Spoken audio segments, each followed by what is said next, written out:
Chapter 4 हमारा चला था पीरियोडिसिटी ऑफ एलिमेंट्स। ठीक है, इसमें जो है वो हमने लास्ट टाइम पीरियड्स सारे जो है वो कंप्लीट पढ़ लिए थे।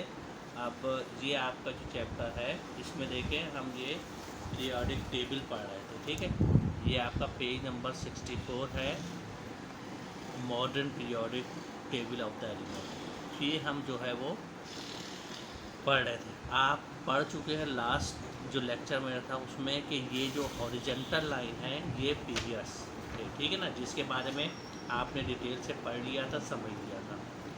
आज हम जो है वो वर्टिकल लाइंस में पढ़ेंगे। ठीक है, तो पहले आप समझ लीजिए कि एक ओवरव्यू हम ले लेते हैं ताकि आपका कंसेप्ट बिल्कुल क्लियर हो कि हम क्या पढ़ने जा रहे हैं। ये पीरियोडिक टेबल के अंदर वर्टिकल कॉलम जो है, जैसे ये 1 2, अब देखिए यहाँ लिखा है 1A, ये लिखा है 2A। ठीक है, उसके बाद ये B लिखा है। ठीक है, इसको मैं अभी छोड़ रहा हूँ। अब आप आ जाइए 1A 2A, ये देखें 3A 4A 5A 6A 7A 8A। तो ये जो वर्टिकल लाइनें हैं या वर्टिकल जो कॉलम्स हैं, इनको जो है हम क्या कहते हैं, इनको हम ग्रुप कहते हैं। तो टोटल 8 ग्रुप होते हैं, 1 2 3 4 5 6 7 8, 8A लिखे हैं। ठीक है ना, ए ये नॉर्मल एलिमेंट्स होते हैं। अब यहाँ पे देखिए कि ये जो हिस्सा मैंने छोड़ दिया था, ये इसके आगे B लिखा है, ये भी 8 ही है। अब ये देखिए 1A 1B 2B 3B 4B 5B 6 7 और 8। ठीक है, ये पीरियोडिक टेबल आपका वर्टिकल कॉलम पूरी होगा। ये नॉर्मल एलिमेंट्स हैं, ये ट्रांजिशन एलिमेंट है, और ये टोटल 8 ग्रुप होते हैं। कितने होते हैं? 8 ग्रुप। ये देखें 1A के भी आपने 8 ग्रुप देखे और 3B के भी 8 ग्रुप देखे। ठीक है, तो याद रखें पीरियोडिक टेबल के अंदर जो है वो 8 जो वर्टिकल लाइन होती हैं ये ग्रुप कहलाते हैं और टोटल 8 होते हैं। ठीक है, ए वाले नॉर्मल एलिमेंट और बी वाले ट्रांजिशन एलिमेंट। यहाँ तक समझ गए। अब एक और जो इम्पोर्टेंट बात है वो ये समझ लीजिए कि ये जाहिर करते हैं 1A के अंदर वो एलिमेंट है जिनके आउटर मोस्ट शेल में एक इलेक्ट्रॉन होगा। आउटर मोस्ट शेल में एक इलेक्ट्रॉन होगा। आप इन तमाम एलिमेंट हैं, इनके आप जो है वो इलेक्ट्रॉनिक कन्फिगरेशन बनाएं। आप देखेंगे कि इनके आउटर मोस्ट शेल में एक इलेक्ट्रॉन है। देखिए हाइड्रोजन का एटॉमिक नंबर 1 है। कितना? 1 का मतलब क्या है? एक प्रोटॉन और एक इलेक्ट्रॉन।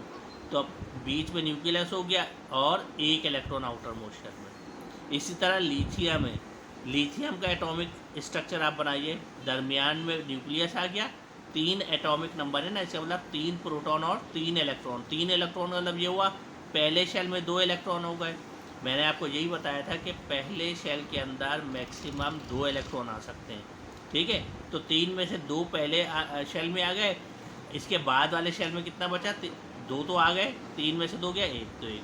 तो तमाम ये एलिमेंट जो है इनके आउटर मोस्ट शेल में एक इलेक्ट्रॉन होगा। ठीक है, इसी तरह जो सेकेंड ग्रुप वाले एलिमेंट है इनके आउटर मोस्ट शेल में 2 इलेक्ट्रॉन होंगे, तीसरे में 3 होंगे, चौथे में 4 होंगे, 5 होंगे। ठीक है, इसी तरीके से ये सारे। तो इसका मतलब ये हुआ कि आउटर मोस्ट शेल में जितने इलेक्ट्रॉन होते हैं उसी हिसाब से इनको ग्रुप में जो है वो साइंसदानों ने रखा, क्योंकि इनकी प्रॉपर्टी सेम होती है। जिनके आउटर मोस्ट शेल में 1 इलेक्ट्रॉन होंगे उनकी प्रॉपर्टीज 1 होगी, जिनके 2 होंगे उनमें 2 होंगे। तो अब हम डिटेल से ये सारे 8 ग्रुप पढ़ेंगे। हम ये पढ़ेंगे पहले ग्रुप में कौन कौन से जो है वो एलिमेंट हैं, ठीक है ना, और इनकी प्रॉपर्टीज़ क्या है। ठीक है, हम शुरू करते हैं ग्रुप।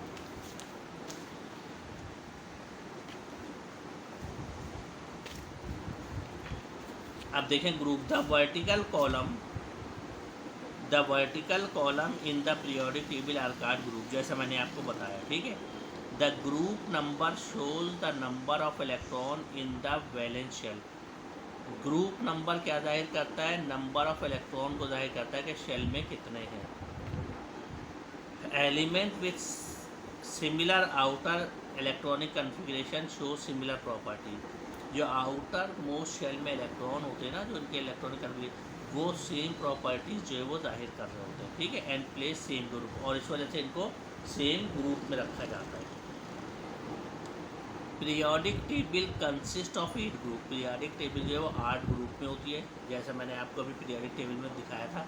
दे आर फर्दर सब डिवाइडेड इनटू 2 सब ग्रुप, और इनको 2 सब ग्रुप में रखा जाता है। Normal representative element are kept in a sub group. ये जो मैंने आपको बताया था अभी ए वाले, ये कौन से नॉर्मल एलिमेंट्स हैं। And transition element in B sub group, और बी वाले जितने वो क्या है, ट्रांजिशन है। ठीक है, यही आपका पीरियोडिक टेबल है। ये बिल्कुल इसी तरीके से आप देख लें, जब मैंने जो आपको बताया है 8 ग्रुप ऐसे होंगे नॉर्मल वाले और 8 ये ट्रांजिशन वाले। ठीक है, अब हम जो है वो पहले ग्रुप की प्रॉपर्टीज़ पढ़ रहे हैं। पहला ग्रुप जो है वो कहलाता है द अल्कली मेटल। क्या कहलाता है? The alkali metal. इसको लिथियम फैमिली भी कहते हैं। अच्छा, ब्रैकेट में यहाँ जहाँ भी ये नाम लिखाएगा ना, ये जाहिर कर रहा है कि इस ग्रुप का पहला जो है वो कौन सा एलिमेंट है। ठीक है, पहला कौन सा एलिमेंट है। सिर्फ इस ग्रुप में हम हाइड्रोजन को कंसीडर जो है इस ग्रुप में नहीं किया जाता, क्योंकि हाइड्रोजन जो है वो बहुत एक ही इलेक्ट्रॉन रखता है, और उसकी जो है वो उसको हम टॉप उस पे ऊपर जो है वो लेते हैं, क्योंकि उसकी इलेक्ट्रॉनिक कन्फिगरेशन ऐसी है कि वो एक ही इलेक्ट्रॉन होता है, तो उसको हम हटा के बाकी से हम यहाँ से लिथियम से लेते हैं। लेकिन बाकी के अंदर ऐसा नहीं है। बाकी में आप देखेंगे कि उसका पहला जो एलिमेंट है उसी से शुरू हुआ है। तो अब आप समझ गए, हाइड्रोजन को हमने यहाँ पे नहीं रखा है, इन्होंने इसको इसलिए लिथियम फैमिली कहते हैं। ठीक है, this group is consisted of lithium, sodium, potassium, rubidium, caesium and francium card alkali metal. देखो, अल्कली मेटल भी इसे कहते हैं। अल्कली कहते हैं, अरबी का लफ्ज़ है। अल्कली के मीन्स होते हैं राख के, ऐश, राख। ठीक है ना, तो ये क्योंकि बहुत अभी हम इसमें पढ़ेंगे कि अल्कली जो है, ये लिखा है नोट में लिखा है, alkali is an Arabic word. Alkali जो है वो अरबिक वर्ड है, इसके मायने ऐश के हैं। कंपाउंड जो इस मेटल से ऑब्टेन होते हैं वो वुड ऐश ग्रुप जो है, लकड़ी की जो राख होती है। And they form water soluble base, और ये वाटर सॉल्युबल बेस अल्कलीज बनाते हैं। अब इनकी प्रॉपर्टीज़ क्या है, ये तो आपने देख लिया गया। अब ये जितने एलिमेंट हैं, इन सब की आप इलेक्ट्रॉनिक कन्फिगरेशन बनाइए, इनके आउटर मोस्ट शेल में आपको एक इलेक्ट्रॉन मिलेगा। अच्छा, और एक और बात याद रखें, यहाँ हर उसमें हम पढ़ेंगे, ये जो 82 से जिसका ज़्यादा एटॉमिक नंबर होगा वो याद रखिए वो कौन से एलिमेंट होते हैं, वो जो है वो रेडियो एक्टिव एलिमेंट होते हैं। रेडियो एक्टिव, जैसे इसके अंदर ये 82 से ज़्यादा ये फ्रेशियम है। ठीक है ना, फ्रेशियम जो है वो क्या है, 82 से ज़्यादा है ना, 87 इसका एटॉमिक नंबर है कितना, तो ये रेडियो एक्टिव एलिमेंट होगा। अब आप जो है वो सेकंड पॉइंट देखें, दे आर लाइट, ये लाइट होते हैं जितने एलिमेंट हैं। Soft and highly reactive element, ये जो है वो क्या होते हैं, लाइट होते हैं, हल्के होते हैं, सॉफ्ट होते हैं, और क्या होते हैं, सॉफ्ट एंड हाईली रिएक्टिव। देखो, हाईली रिएक्टिव, या तो आप इसको समझ लो पहले, हाईली रिएक्टिव किसे कहते हैं, जो जिस एटम या जिस एलिमेंट का के आउटर मोशन में एक इलेक्ट्रॉन होगा, ठीक है ना, वो ये चाहेगा कि मैं अपना एक इलेक्ट्रॉन किसी से शेयर कर लूँ। ठीक है ना, क्योंकि उसके पास आउटर मोशन में एक ही इलेक्ट्रॉन है, वो आज़ाद हालत पे नहीं रहना चाहता, वो फ़ौरन किसी से मिलता है। तो इसलिए हम इसको क्या कहते हैं, हाईली रिएक्टिव मेटल्स कहते हैं। ठीक है ना, नंबर तीसरा पॉइंट है, they contain only 1 electron their outer motion.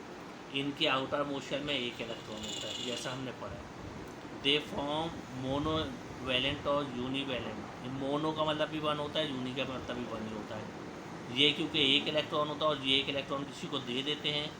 ठीक है, जो देने वाला होता है वो बड़ा होता है, ये आप जहन में रखें, उसकी वैलेंसी प्लस होती है, तो इसके ऊपर प्लस साइन आ जाता है, चार्ज क्या आ जाता है, plus sign. By loss of electron, by loss of electron, electron अपना किसी को, यानी जब ये किसी के साथ कंपाउंड बनाते हैं तो अपना एक एलिमेंट किसी को दे देते हैं। ठीक है, मिसाल के तौर पे सोडियम है, सोडियम Na, सोडियम के एटॉमिक नंबर 11 है, तो पहले जो शेल है उसमें 2 इलेक्ट्रॉन आए, दूसरे में 8 आ सकते हैं मैक्सिमम, 8 और 2 10, आखिरी में कितना है, 1। तो ये एक किसी को दे देगा, सोडियम आमतौर पे क्लोरीन के साथ मिलके, ठीक है ना, क्लोरीन को एक चाहिए होता है, तो सोडियम क्लोराइड बनाता है, सोडियम क्लोराइड यानी खाने का नमक, क्योंकि ये एक इलेक्ट्रॉन देता है इसलिए इसके ऊपर पॉजिटिव आयन आता है, ठीक है। दे फॉर्म आयनिक कंपाउंड, तो ये आयनिक कंपाउंड जो है बनाता है, ठीक है। Radio active metallic characteristic increase in the group from top to bottom by ionization potential decrease. Top से बॉटम की तरफ जाएं तो ये जो नीचे की तरफ जो है ये रेडियो एक्टिव एलिमेंट है, ठीक है ना, और इनकी जो रेडियो एक्टिव ये जो है प्रॉपर्टी इंक्रीज होती है, जब नीचे की तरफ आएंगे तो लाजमी जाता है ये एटॉमिक नंबर 82 से ज़्यादा है तो ये रेडियो एक्टिव एलिमेंट है, ठीक है ना। लेकिन आयोनाइजेशन पोटेंशियल जो है वो कम होती जाती है, क्या होती है, आयोनाइजेशन पोटेंशियल कम होती जाती है। अभी आयोनाइजेशन पोटेंशियल क्या होता है मैं भी आपको आगे चल के इसकी डेफिनेशन और डिटेल से बताता हूँ। ग्रुप सेकंड, अब ग्रुप सेकंड का नाम आते ही आप ये समझ लें कि ये वो एलिमेंट होंगे जिनके आउटर मोस्ट शेल में क्या होगा, आउटर मोस्ट शेल में 2 इलेक्ट्रॉन होंगे, आउटर मोस्ट शेल में 2 इलेक्ट्रॉन। आप देखिए ये जो है ये किससे शुरू हो रहा है, बेरिलियम फैमिली, तो इसको कहते हैं बेरिलियम फैमिली, ठीक है, क्योंकि बी से शुरू हो रहा है, ठीक है। सिर्फ पहले में हाइड्रोजन को नहीं शो करते इसलिए लिथियम फैमिली कहते हैं, बाकी जहाँ से भी ग्रुप शुरू होगा उसको हम कहेंगे वॉली फैमिली, यानी फर्स्ट जो एलिमेंट होगा उसको उसी फैमिली का नाम दिया गया। अल्कलाइन अर्थ मेटल कहलाते हैं। This group is consisted of beryllium, अब देखिए कौन कौन से पता, beryllium, magnesium, calcium, strontium, barium और रेडियम वगैरह। अब देखिए रेडियम का कितना है, 88 नज़र आ रहा है आपको, कितना 88 का मतलब ये है कि ये 82 से ज़्यादा होगा ना तो ये रेडियो एक्टिव एलिमेंट होगा, क्या होगा, रेडियो एक्टिव एलिमेंट, ठीक है ना। ये पॉइंट नंबर 6 आपका यही है। अब इसकी प्रॉपर्टी जो इनके एलिमेंट की क्या है, जो ग्रुप सेकंड के, आप देखें कि they are moderately reactive element, यानी जिस तरीके से मॉडरेटली कहते हैं नीचे की तरफ जैसे जैसे हम जाएंगे तो ये डिक्रीज डाउन होती जाएगी, ये प्रॉपर्टी रिएक्टिव एलिमेंट की। हार्ड एंड लेस वोलेटाइल, ये सख्त होते हैं, लेस वोलेटाइल, वो वोलेटाइल का मतलब होता है कि कोई ठोस चीज़ जो है वो लिक्विड हुए बगैर वेपराइज हो जाए, ठीक है ना, उसको हम क्या कहते हैं, वोलेटाइल, ठीक है ना, यानी डायरेक्ट जो है वेपर में तब्दील हो जाए उसको हम क्या कहते हैं, volatile. Then the alkali matter, barium is radio active element, ये बेरियम क्या है, रेडियो एक्टिव एलिमेंट है।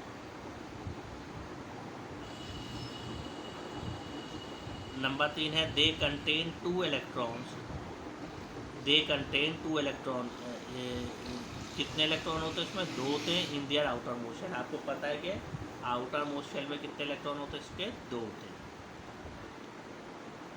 They form divalent question positive ion by loss of 2 electron, जिस तरह हमने पहले में सीखा था कि जब जो है वो इलेक्ट्रॉन जो है वो दे देता है कोई एटम कंपाउंड बनाने में तो उसके ऊपर क्या होता है, पॉजिटिव आयन आ जाता है, देता है ना वो। पहला ग्रुप 1 इलेक्ट्रॉन देता है तो पॉजिटिव बनाता है, दूसरे वाला 2 देता है तो पॉजिटिव 2 आता है, ठीक है ना। दे फॉर्म आयनिक कंपाउंड, ये क्या बनाते हैं, आयनिक कंपाउंड बनाते हैं। Reactivity metallic character increase in this group from top to bottom, metallic characteristic जो है वो बढ़ती है ग्रुप में ऊपर से नीचे आते हुए। By ionization potential decrease, ionization potential जो है वो डिक्रीज होती है, लेकिन बट आयोनाइजेशन पोटेंशियल क्या होती है, डिक्रीज होती है ऊपर से नीचे।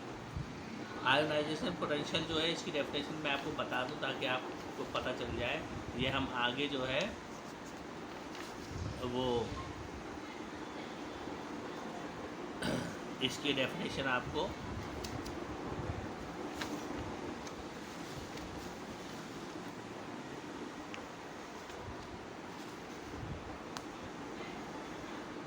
ये देखें, ये डेफिनेशन आगे मैं आपको बताऊंगा। The amount of energy required to, यानी किसी भी एटम से इलेक्ट्रॉन को निकालने के लिए, दोबारा सुने, किसी भी एटम से इलेक्ट्रॉन को निकालने के लिए जो एनर्जी रिक्वायर्ड होती है, ठीक है, उसको हम क्या कहते हैं, आयोनाइजेशन पोटेंशियल। दोबारा उसने the amount of energy required to remove electron from the valence shell of an atom in gaseous state is called ionization energy.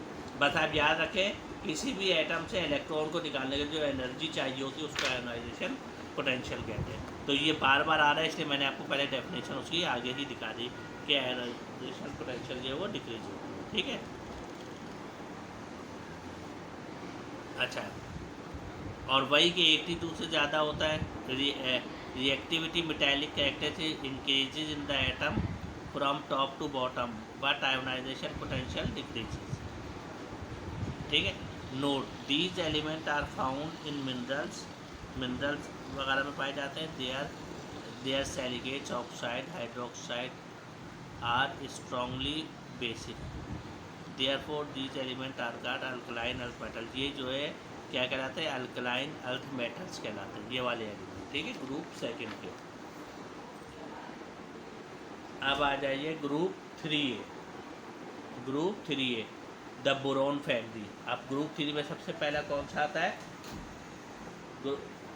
क्या आता है ग्रुप 3 में, boron family. This group consist of group 3 है the boron family, ठीक है। इसमें क्या क्या है, कौन से एलिमेंट हैं, इनकी क्या प्रॉपर्टीज है, हम देखते हैं। This group is consisted of boron, aluminium, gallium, indium and thallium, called boron family. Boron जैसे सारे एलिमेंट हैं जो मैंने अभी अब नाम लिए। अच्छा देखिए, ग्रुप 3 है तो आप 3 से समझ जाए, इनके आउटर मोस्ट शेल में क्या होगा, 3 इलेक्ट्रॉन होंगे, 3 इलेक्ट्रॉन, ठीक है ना। They contain 3 electron their outer most shell, they are trivalent, इसको ट्राईवैलेंट भी कहते हैं। They are also reactive chemically and are highly electropositive. देखिए इलेक्ट्रोपॉजिटिव, हाईली इलेक्ट्रोपॉजिटिव क्यों कहते हैं, क्योंकि आउटर मोस्ट शेल में 3 इलेक्ट्रॉन है। अब 3 देंगे तो लाजमी इसकी वैलेंसी कितनी आ जाएगी, +3, तो हाईली इलेक्ट्रोपॉजिटिव है ये, ठीक है। अच्छा, दे फॉर्म कोवेलेंट बॉन्ड टाइप। अभी जब आप बॉन्ड का चैप्टर आगे पढ़ेंगे ना, फिर आप ज़्यादा डिटेल से पढ़ेंगे कोवेलेंट बॉन्ड क्या होता है और आयनिक बॉन्ड क्या होता है। तो ये वाले जो ग्रुप हैं, ठीक है ना, ये ज़्यादा कोवेलेंट बॉन्ड बनाते हैं, ठीक है ना। Like non metal due to small size, high charge and large value of ionization potential, इनके अंदर high value of ionization potential होती है। Reactivity metallic characteristic increase in the group from top to bottom but ionization potential decrease. वही है कि reactive metallic characteristic जो increase होती है टॉप टू बॉटम, लेकिन आयोनाइजेशन पोटेंशियल जो है वो डिक्रीज होती है। Note, boron is metalloid. Boron जो मेटोलाइट होता है, while the other member of this group are metal. ये ज़रा समझे पॉइंट कि ये क्या है। ये कह रहा है कि बोरॉन जो है ना, ये पहला एलिमेंट, ये तो मेटोलाइट होता है, ठीक है ना, लेकिन बाकी जितने ही मेटल है। मेटोलाइट का क्या मतलब होता है कि जिसमें मेटल और नॉन मेटल दोनों की प्रॉपर्टी आती है, मेटल और नॉन मेटल दोनों की प्रॉपर्टी आती है, उसको मेटोलाइट कहते हैं। और नॉन मेटल्स कौन से होते हैं, बाकी सारे जो है वो नॉन मेटल, बाकी सारे मेटल है, एल्युमिनियम वगैरह सब क्या है, मेटल्स होते हैं, ठीक है।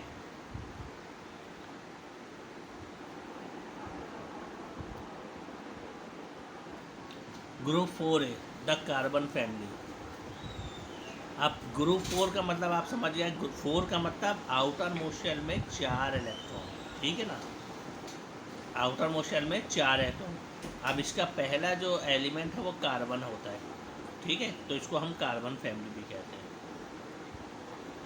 ये बहुत इम्पोर्टेंट ग्रुप है, ठीक है। आपको ने शुरू में जो है, मैंने जब ब्रांचेज ऑफ केमिस्ट्री पढ़ाई थी तो मैंने कहा था कि ऑर्गेनिक और इनऑर्गेनिक जो ब्रांच होती है, तो कार्बन इतने ज़्यादा कंपाउंड बनाता है कि हम इसको ऑर्गेनिक केमिस्ट्री को अलग करते हैं। ये चले अपने टॉपिक के ऊपर आते हैं। ग्रुप 4 है the carbon family. This group is consisted of carbon, silicon, germanium, tin या इसको टेनरम भी कहते हैं, लेड, कार्ड कार्बन फैमिली, ठीक है। प्लम्बम भी इसका नाम है, ये लिखा हुआ है, ठीक है। They contain 4 electron in their outer most shell, इसके आउटर मोस्ट शेल में 4 इलेक्ट्रॉन होते हैं। दे आर टेट्रावैलेंट, जिनको टेट्रावैलेंट भी कहते हैं। They show non metallic characteristic, ये नॉन मेटेलिक कैरेक्टरिस्टिक शो करते हैं, ठीक है। ये क्या शो करते हैं? Non metallic characteristics. Carbon and silicon from covalent bond only by sharing their 4 electron. Tin and lead from ionic bond by losing electron from valence shell, ठीक है। देखिए, जो लूज कर देता है यानी अपने शेल से निकल जाता है, ठीक है ना, कंपाउंड बनाते हुए, यानी तो उसको जो है ना वो आयनिक कंपाउंड, जैसे मैंने आपको सोडियम क्लोराइड की मिसाल भी दी थी पिछले उसमें। सोडियम क्योंकि अपना एक इलेक्ट्रॉन लूज करता है, तो नमक जब बनता है सोडियम क्लोराइड तो आयनिक कंपाउंड होते हैं। और कोवेलेंट बॉन्ड वो बॉन्ड होते हैं जो शेयरिंग से बनते हैं। ये आगे पूरे एक चैप्टर आ रहा है, उसमें हम ये सब सीखेंगे, समझेंगे। अच्छा, इसमें याद रखें कि ये जो सिलिकॉन और जर्मेनियम वगैरह है ना, ये वो धाते हैं जो आपकी पूरी इलेक्ट्रॉनिक्स इसके ऊपर बेस करती है। इलेक्ट्रॉनिक जितनी है ना, क्योंकि आपको पता है इलेक्ट्रॉनिक चीज़ों के अंदर सब में आईसीज वगैरह लगती है, तो जितनी आईसीज वगैरह ना वो सिलिकॉन मेटल से बनती है। क्या? सिलिकॉन से, हाँ।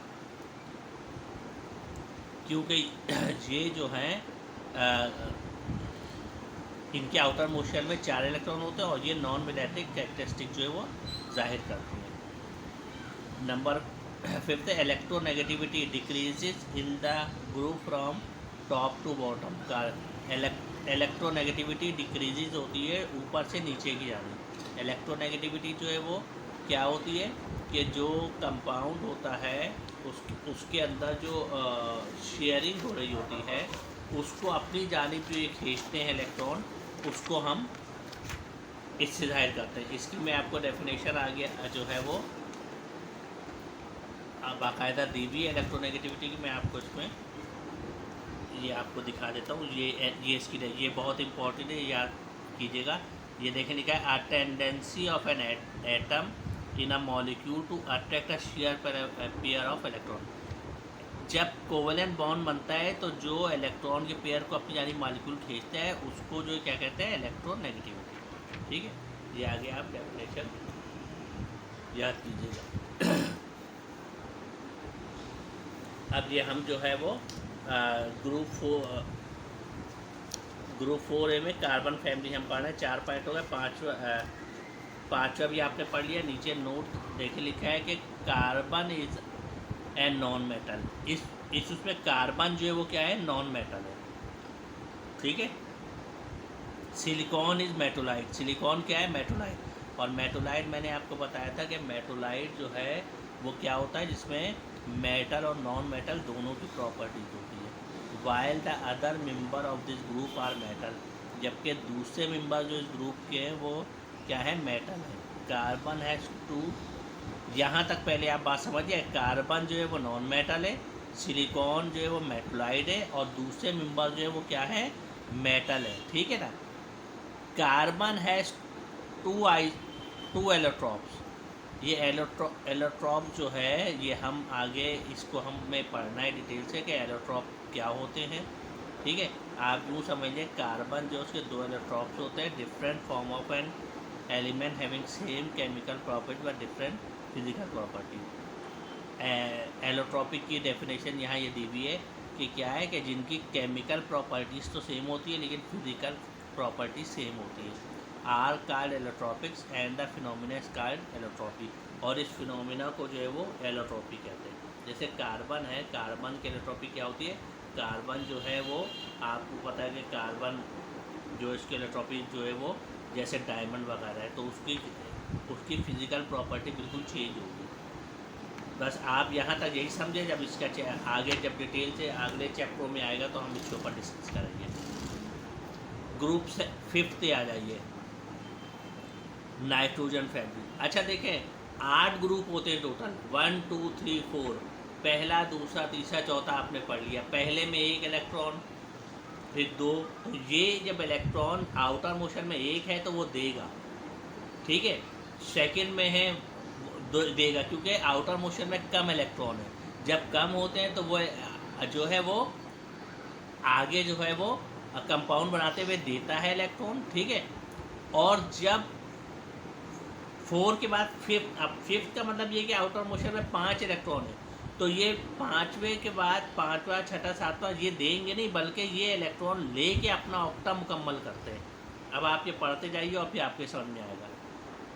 This group is consisted of nitrogen, phosphorus, arsenic, antimony, bismuth, argon, nitrogen family, ये सारे वो है, ठीक है ना। ये एलिमेंट इसके अंदर होते हैं। They contain 5 electron in their outer motion, इसके आउटर मोशन में 5 इलेक्ट्रॉन होते हैं। They require 3 element to complete their valency, इसको अपना ऑक्टा मुकम्मल करने के लिए 3 इलेक्ट्रॉन चाहिए होते हैं। देखिए स्टेबल हालत में यानी ऑक्टा मुकम्मल होगा तो क्या होगा, आइटम स्टेबल होगा। हर कोई चाहता है स्टेबल होना। अब 5 है इसके पास ऑलरेडी, ये चाहेगा मुझे 3 और इलेक्ट्रॉन मिल जाए, ठीक है, तो ऑक्टा मुकम्मल हो जाए। ये यही लिखा हुआ इसमें, ठीक है, कि 3 इसको रिक्वायर्ड होते हैं। दे आर ट्राईवैलेंट, ये ट्राईवैलेंट होते हैं। दे फॉर्म कोवलेंट कंपाउंड, ये किसी और के साथ शेयर करते हैं, ठीक है, कोवलेंट कंपाउंड बनाते हैं।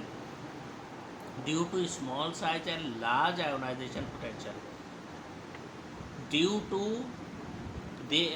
Due to small atomic size, atomic size छोटा होने की वजह से, और large bond and large ionization potential, और लार्ज आयोनाइजेशन पोटेंशियल की वजह से antimony and bismuth form ionic bond. तो ये 2 एलिमेंट जो एंटीमनी और बिस्मिथ हैं, ये क्या बनाते हैं, आयनी बॉन्ड बनाते हैं। And bond only form bismuth, और इस पॉजिटिव 3 आयन जो है ना इसके ऊपर, क्योंकि देखें ये ट्राईवैलेंट पांचवा ग्रुप है, 5 आउटर मोस्ट शेल में तो पहले ही है। इसके आउटर मोस्ट शेल में कितने हैं, 5 है।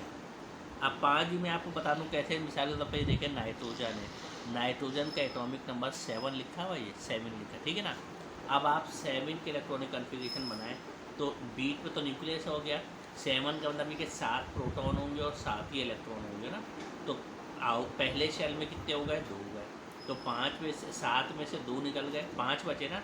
तो इसके बाद वाले जो आउटर मोशन है उसमें 5 इलेक्ट्रॉन आ गया 5। अब इसको अपना ऑक्टा मुकम्मल करने के लिए 3 चाहिए। क्लियर हो गई बात। तो ये 3 किसी के साथ मिल के कोवेलेंट बॉन्ड बनाएगा, तो इसके ऊपर जो है वो -3 जो है ना, ये -3, ये अगर ये किसी से लेगा तो आयनिक बॉन्ड बनाएगा और इसके ऊपर -3 की वैलेंसी आ जाएगी, ठीक है। और कोवेलेंट बॉन्ड में जो है शेयरिंग होती है, आपको पता है। नंबर 5 आ जाइए, they have high ionization potential. Ionization potential आप अभी समझ चुके हैं कि इलेक्ट्रॉन को निकालने के लिए किसी एटम में से जो एनर्जी रिक्वायर्ड होती है उसको कहते हैं। तो high ionization potential and high electronegativity, IP and EN. IP और ईएन के पास मतलब क्या है, आयोनाइजेशन पोटेंशियल, एंड ईएन का मतलब electronegativity, decreases down the group from top to bottom से जो है वो डिक्रीज होती, कम होती है। नोट,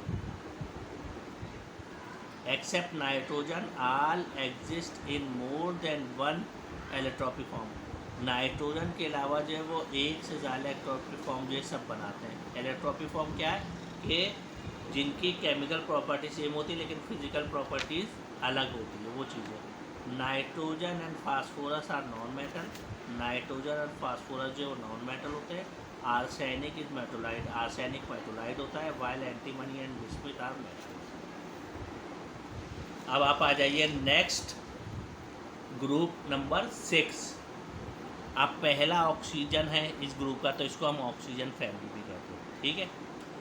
आप देखिए एग्ज़ाम में किस तरह सवाल आएगा, एग्ज़ाम में आएगा कि right properties of group number 6, right properties of group number 6। तो आप हेडिंग डालेंगे ग्रुप नंबर 6 ऑक्सीजन फैमिली और ये प्रॉपर्टीज़ लिखेंगे 5-6 पॉइंट। इस तरीके से ये सवाल आएगा, ठीक है ना। अब इस ग्रुप में कौन कौन से ये एलिमेंट होते हैं, इनके नाम ये लिखे हुए। This group is consisted of oxygen, sulphur, selenium, tellurium and polonium, ठीक है ना। अच्छा, ये ऑक्सीजन फैमिली कहलाते हैं। अब छठा ग्रुप है, तो आउटर मोस्ट शेल में कितने इलेक्ट्रॉन होंगे, 6। एटॉमिक नंबर 8 है, तो पहले शेल में 2 आ गए, इसके बाद वाले शेल में यकीनन कितने आएंगे, 8 में से 2 निकल गए, 6 आएंगे, तो ये 6 फैमिली में आ गए। इन सब की आप इलेक्ट्रॉनिक कन्फिगरेशन बनाएंगे तो ये सब के आउटर मोस्ट शेल में कितने आएंगे, 6। आउटर मोस्ट शेल में 6 इलेक्ट्रॉन आएंगे। They contain 6 electron in their outer most shell. इनके आउटर मोस्ट शेल में जो है वो कितने, 6 इलेक्ट्रॉन होते हैं। They required 2 electron to complete their valence shell. इनको अपना जो है वो शेल मुकम्मल करने के लिए जो है वो 2 इलेक्ट्रॉन चाहिए होते हैं। दे आर डाईवैलेंट, ये डाईवैलेंट कहलाते हैं। They form covalent compound due to small atomic size and large ionization. They form covalent compound, ये कोवेलेंट कंपाउंड बनाते हैं क्योंकि इनका एटॉमिक साइज जो है वो छोटा होता है और लार्ज आयोनाइजेशन पोटेंशियल होती है।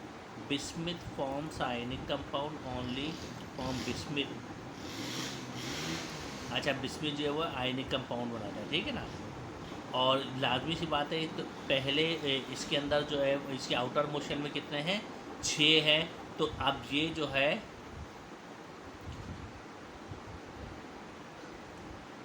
अच्छा 6 हैं, तो इसका जो है वो इसको कितना जो है वो रिक्वायर्ड है, इसको 2 चाहिए होते हैं, ठीक है ना। आउटर मोस्ट शेल में कितने चाहिए होते हैं, 2। नेक्स्ट आ जाइए,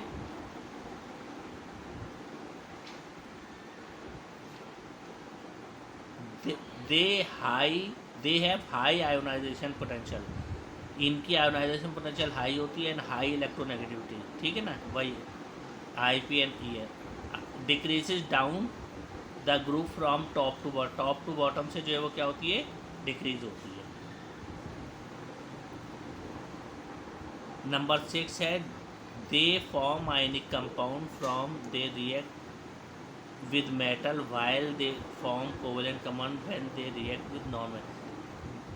they form ionic compound, ये आयनिक कंपाउंड बनाते हैं, ठीक है ना, जब रिएक्ट करते हैं मेटल के साथ, और जबकि कोवेलेंट कंपाउंड जो है वो बनाते हैं जब ये नॉन मेटल के साथ है। इसके अंदर मेटल भी है, नॉन मेटल भी है।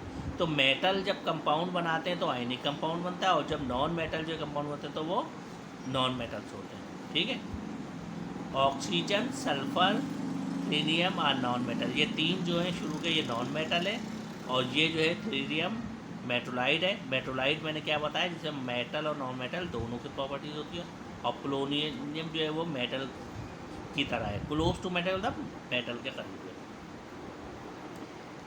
नेक्स्ट आ जाइए,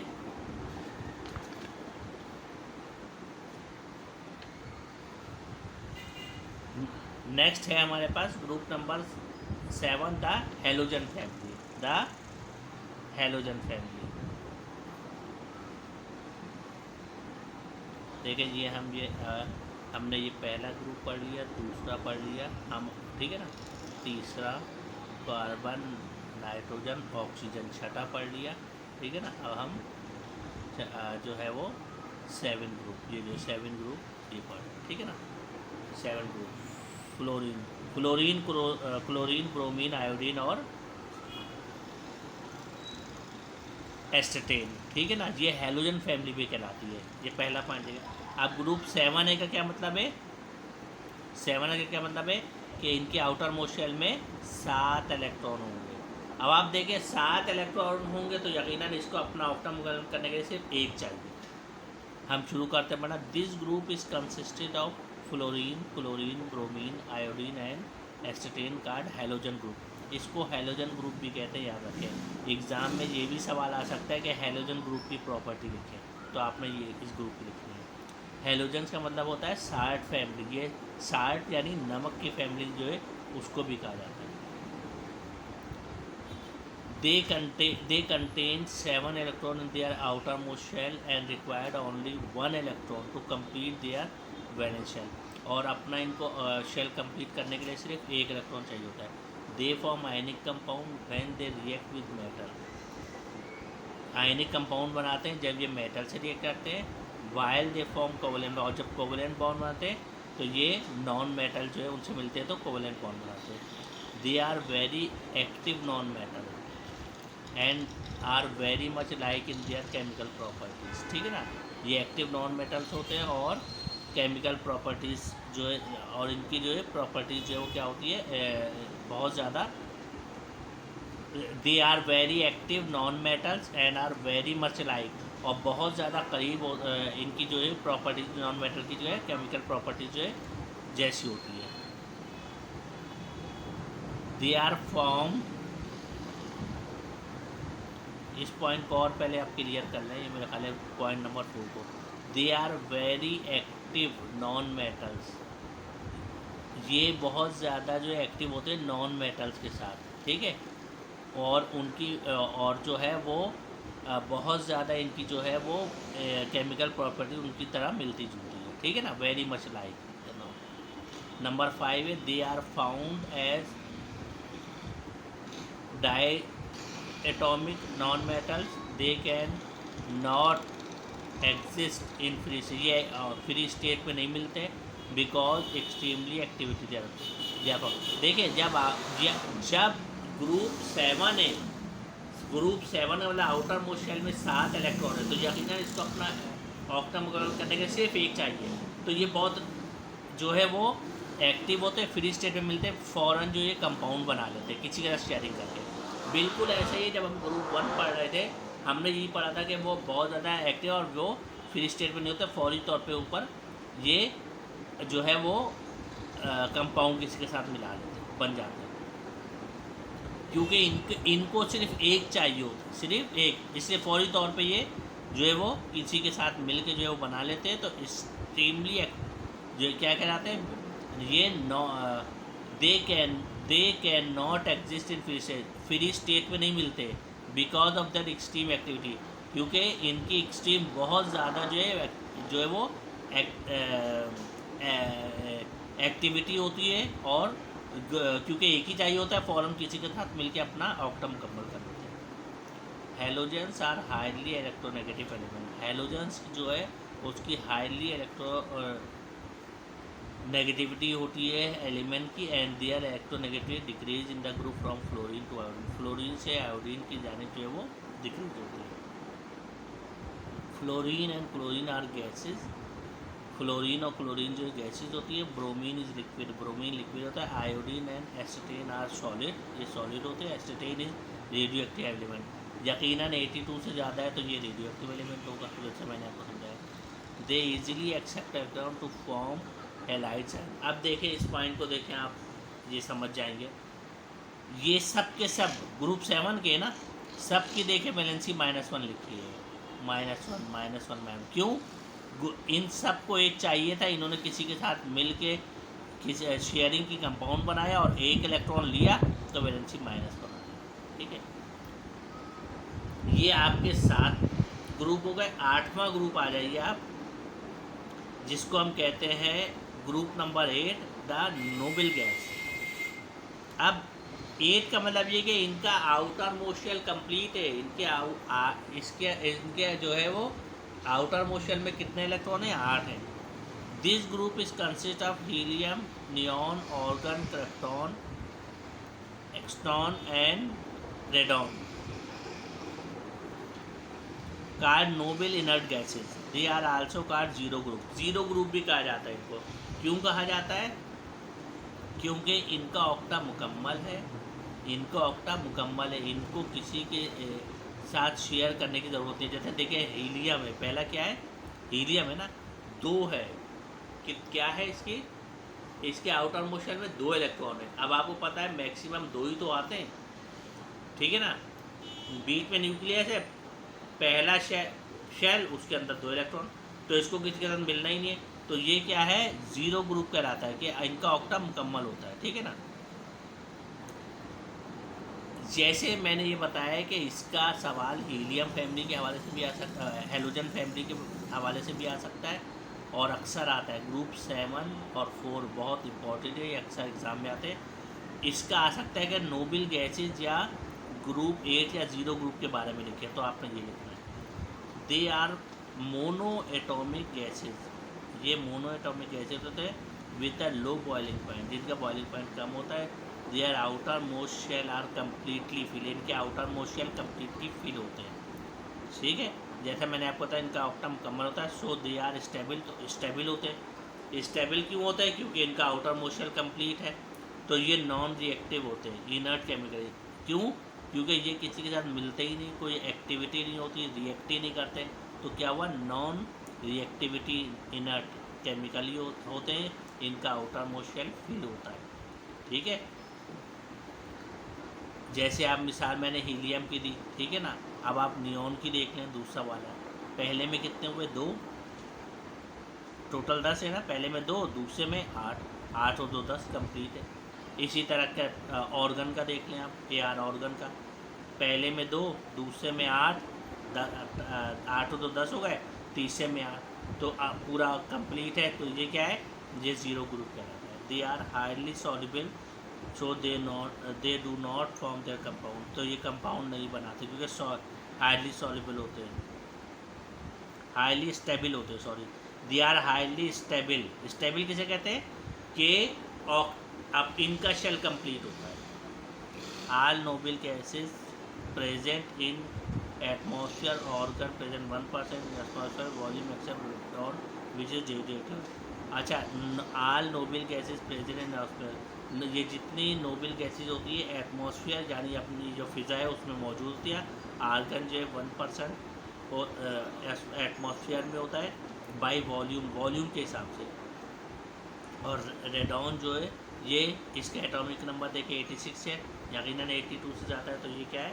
रेडियो एक्टिव एलिमेंट। ये आपके 8 ग्रुप के 8 ग्रुप जो है वो कंप्लीट हो गए, ठीक है। ये आपको सारे ग्रुप इस तरह से पेयर कॉपी में लिख के और याद करने। आगे हम जो है वो नेक्स्ट टॉपिक पढ़ेंगे।